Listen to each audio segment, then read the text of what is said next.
Hey Vivian, welcome Tim. to my mobile studio, the BMW 7 Series. Thank you for having me here. Welcome to Making the Cut. Thank you.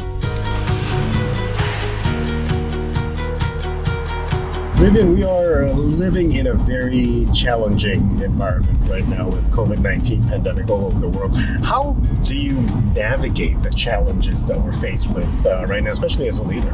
One of the initiatives like HP Spirit is what we actually... Spirit. Yeah, HP Spirit is what we actually launched to make sure that our employees are, in terms of their mind, physical wellness, are taken care of by bringing people closer together.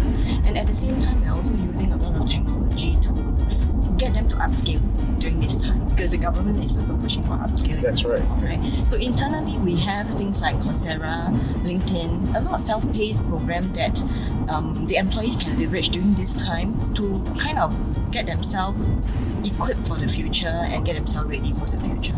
Now, speaking of using technology, with the faster pace of the advancement of technology that we have today, and one advancement leads to the next innovation and the next innovation, do you think a recovery of any sort at this point will also be faster once we get over this period? I would say yes, right? But I think the more important part of this question is clearly we need to understand what do we need to hasten and quicken the pace of recovery. So HP is here every step of the way with the customer to make sure that we are there to help them adopt the right technology to help them do things like process automation, collaboration in a more secure mobile kind of environment, Right. to allow them to be able to quickly revive their business post the pandemic, and in fact faster than the market.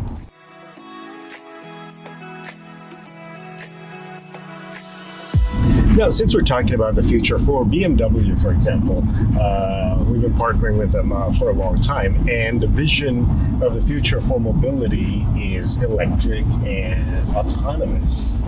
In fact, I'm very excited with autonomous cars because I like to be driven. But for HP, what is the future going to be like in terms of PC and connectivity and all that? Over time, we have been also make life more simple for people to adopt, right? For example, BMW, they have a connected app whereby you can actually send your destination to the car before you even step Right. into the car, right?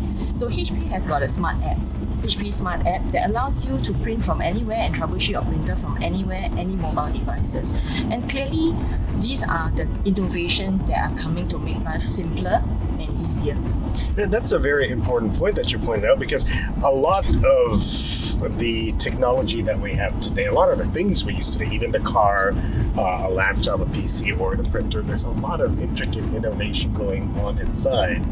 But how do you make that user experience simple in such a way that we don't even know what's happening? It's just there. It just makes life connecting easier. In order to make things simpler, there's a lot of connected work done to make sure that the customer can work on the laptop, print easily, print to anywhere, and these are all innovation that we invest and hearing from the customer that allows us to make that ecosystem ready for the customer to adopt.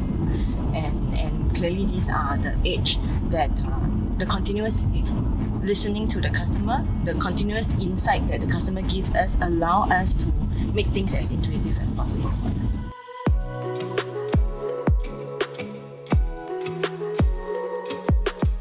Now, you love gadgets, I was told. Yes, I do. She loves her gadgets. I have my favorite, my classics, right? How about you? Is there any one or two or three particular device that you are fond of? Okay, so I think since young I really love to play with gadgets, and my current love is this one. This is my current love. Oh, it has your name on it too. Yeah, this is my little personalized Elite Dragonfly. This is what I use for work, and I personalized it with a little sticker with my name, and it's very easy to identify. It is actually built up with recycled plastics as well. So this is one of those recycled Yes, plastics. that's May I open it? Yes, please. And it's a convertible. It's a 2-in-1. It's beautiful. See? Fascinating.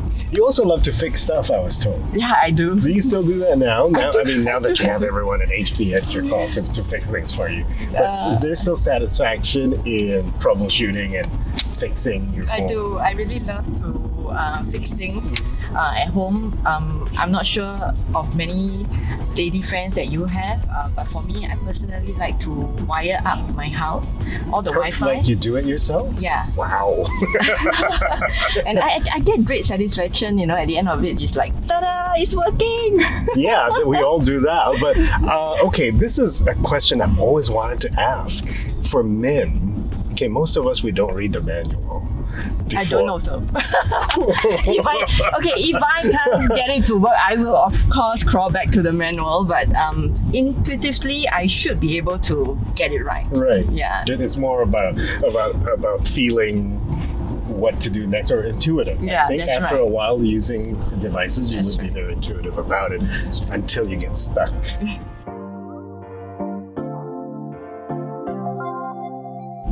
So you've been with HP for 21 years. Okay. I've been in Singapore for 20 years.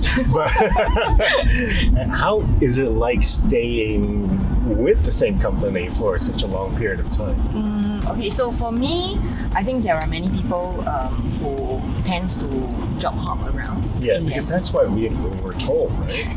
yeah, in the anticipation of getting higher pay, better Right. prospects.